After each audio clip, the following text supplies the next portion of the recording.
Fala galera, beleza? Seja bem-vindo ao meu canal Automatisco Arimatea Lima. E neste vídeo nós vamos dar início a uma série de 5 vídeos onde eu vou ensinar para vocês como fazer a automação do processo de onboard de novos colaboradores que muitas vezes existe no setor de RH.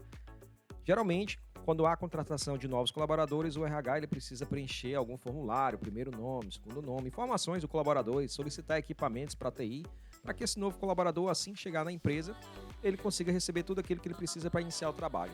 Então, nessa série, que vai ser dividida em 5 vídeos, eu vou ensinar um pouco para vocês sobre um pouquinho de arquitetura, mas nada muito avançado, algo básico, até para você saber.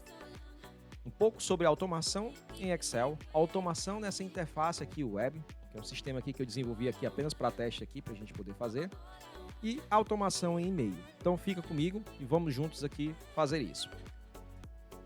Com o IPF Studio aqui aberto, a gente vai definir um pouquinho aqui na nossa arquitetura, certo? Nosso primeiro ponto aqui, a gente vai chamar um activity chamado try-catch.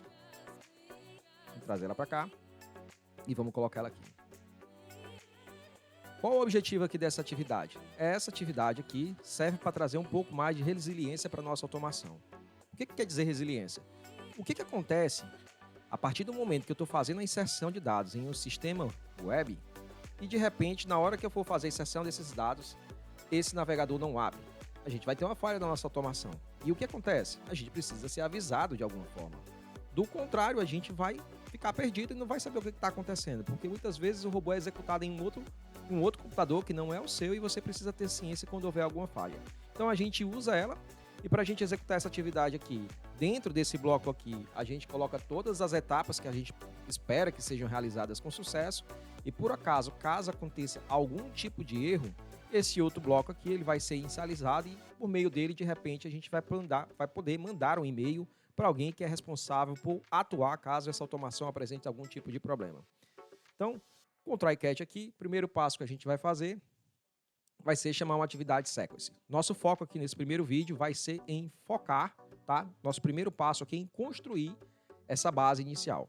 Então, eu trouxe a sequence aqui, eu vou colocar aqui, por exemplo, todo o processo, que é a nossa sequence aqui, onde a gente quer realizar aqui as atividades que a gente espera.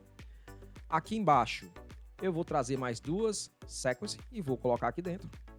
Uma, e vou trazer mais uma outra e vou colocar aqui. Essa primeira sequence a gente vai chamar de initialization. Initialization. Ok? Vou já explicar para vocês aqui qual é o objetivo de cada uma delas. Essa outra sequence aqui a gente vai chamar de process, que são o passo a passo que a gente vai estar fazendo aqui para automatizar o processo. Aqui embaixo, a gente vai adicionar, imagina só, o meu ponto E. Imagina aqui que a gente abre esse navegador, na hora que o robô vai fazer a inserção aqui, de repente o navegador por algum motivo trava e o Chrome fecha. Então isso vai gerar uma exceção. E quando essa exceção ocorrer aqui, o bloco de baixo não vai ser executado. O bloco de baixo vai acabar direcionando você para esse bloco aqui, que é o que a gente chama de catch. Então a gente vai adicionar aqui um tipo de exceção de System Exception, que é uma exceção geral.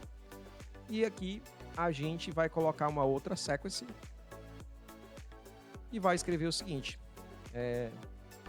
enviar e-mail para o suporte. E aqui embaixo, lembrando que esse bloco é o bloco esperado. Quando ele não acontece e não ocorre nenhum tipo de problema, ele não cai aqui nessa etapa, tá?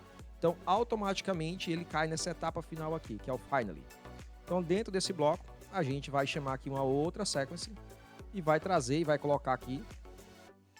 E aqui a gente vai definir o nome encerrando a aplicação. Ok? A gente fez isso. Vamos dar uma olhadinha. Essa aqui é a nossa base inicial. E o primeiro ponto que a gente vai fazer é o seguinte. Eu tenho aqui esse formulário que eu preciso preencher com algumas informações que estão aqui, ó, nessa planilha.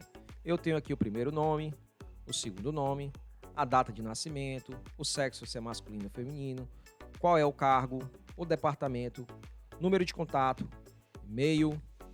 Aqui eu tenho o sistema operacional que vai ser requerido, né? Eu coloquei aqui alguns exemplos. A gente vai solicitar para o computador desse colaborador que vai entrar para a equipe de TI o Windows, não é o Mac, e aí por diante. Qual a preferência de mouse dele, se ele prefere o mouse sem fio ou o mouse com fio. O teclado dele, se é um teclado também sem fio ou não, um headphone. E aí, a partir do momento que a gente preencher essas informações aqui, eu vou pegar o código do empregado e o e-mail, que vai ser o ID de e-mail dele, que vai ser gerado automaticamente. Então, vou começar a preencher um aqui para que você possa acompanhar. Aqui em cima, olha, não tem nada. Nossa missão é vir aqui e colocar o nome do colaborador, exemplo, João Lima, lendo daquela planilha, data de nascimento dele, 3/6/1987. O departamento é o departamento de TI, vamos colocar aqui. Posição dele, ele é desenvolvedor. O e-mail dele aqui vai ser, o pessoal dele vai ser joaolima@gmail.com. Ok? O número de contato dele vai ser do sexo masculino. O sistema operacional vai ser o Windows. Preferência de teclado dele vai ser sem fio. Preferência de mouse também vai ser um mouse sem fio. E a preferência de um headphone também para ele também vai ser sem fio. Quando eu clicar aqui no botão Submit, automaticamente ele vai gerar para mim aqui um ID, uma identificação para esse colaborador. E também vai gerar aqui um ID para ele aqui do e-mail corporativo dele. Vou clicar aqui em enviar. Aqui em cima já tem o código dele. Então, nossa automação, após fazer o cadastro desse colaborador, ela tem que ser capaz de pegar aqui o ID do empregado, voltar na nossa planilha de Excel, colocar aqui, pegar, extrair essa informação daqui, volta para cá e coloca aqui do lado. Essa é a parte da automação que a gente tem que fazer em Excel. Então, a gente falou um pouquinho aqui sobre a automação que a gente vai fazer a nível de interface gráfica, que é essa daqui, trazendo as informações do Excel e preenchendo aqui. Depois, a gente vai fazer uma automação em Excel, onde eu preciso que as informações do colaborador, após ser inseridas aqui, elas sejam também inseridas aqui no Excel. E no final, a gente vai fazer uma automação em e-mail, onde, se a gente estivesse em um caso real, mas aqui é um caso apenas hipotético, eu deveria enviar o ID e o e-mail para este novo colaborador aqui, para esse e-mail pessoal dele aqui, nesse nosso exemplo hipotético. Então, vamos voltar para cá. Vamos voltar para cá, para a nossa automação. Então, nesse primeiro momento, vamos colocar aqui no iPad também. Nesse primeiro momento, a gente falou um pouquinho aqui sobre o nosso objetivo, tá? Bem aqui no final, eu vou colocar um log, que a gente está apenas estruturando, log message. Vou colocar aqui, ó, informação.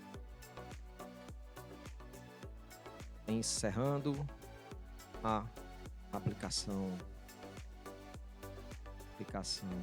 web, ok? E caso aconteça algum erro nessa parte aqui que eu acabei de sinalizar para você do try, a gente vai cair aqui automaticamente no bloco de catch. Catch é pegar, tá? Caso ocorra alguma exceção, caia nesse bloco. E aqui a gente vai colocar também uma mensagem de log e a gente vai dizer o seguinte: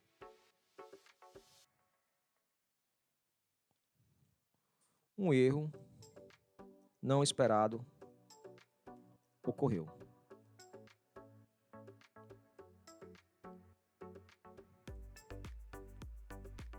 Ok, isso. Então, essa é a base inicial. Existem alguns tipos de arquitetura quando a gente está falando do iPath. Existe a arquitetura linear, a arquitetura interativa e a arquitetura transacional. Aqui no canal a gente vai falar um pouco sobre cada um desses tipos de arquiteturas, mas essa daqui que a gente está utilizando hoje é a arquitetura do tipo linear, onde o robô vem apenas de cima para baixo e executa uma série de atividades e também tem um pouco de interação porque a gente vai precisar percorrer aquela planilha do Excel. A outra arquitetura é a arquitetura do tipo transacional, só que isso é mais avançado, a gente vai falar depois aqui quando a gente estiver falando sobre ReFramework, que é o framework de automação robótica oferecido pela UiPath, onde praticamente todas as corporações utilizam esse tipo de arquitetura para desenvolver os seus robôs. Ok? A gente fica por aqui e eu te aguardo no próximo vídeo. Não esquece, segue o canal, deixa seu like, compartilha e fica no aguardo que logo logo vai sair a parte 2 desse vídeo. Muito obrigado.